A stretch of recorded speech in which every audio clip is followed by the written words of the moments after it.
Top quality और consistent performance के लिए सिर्फ सिल्वर पंप नाम याद रखना।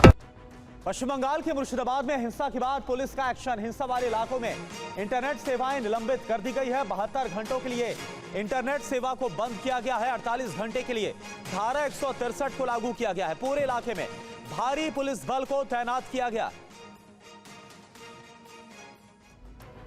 দুশ্চিন্তার বিষয় হয়ে গেল যে মুর্শিদাবাদ জেলার রঘুনাথগঞ্জে আজ একটা প্রতিবাদকে কেন্দ্র করে একটা সাম্প্রদায়িক উত্তেজনার সৃষ্টি হয়েছে।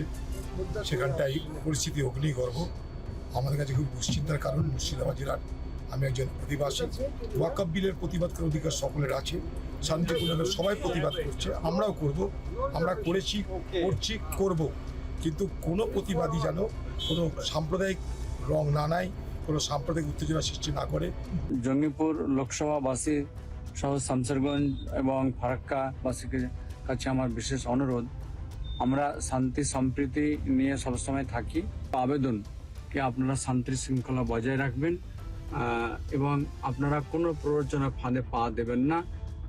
সেই সঙ্গে যে সমস্ত অভিভাবক আছেন তিনাদের যে সন্তান, সেই যারা 15 থেকে 20 বছর বয়সের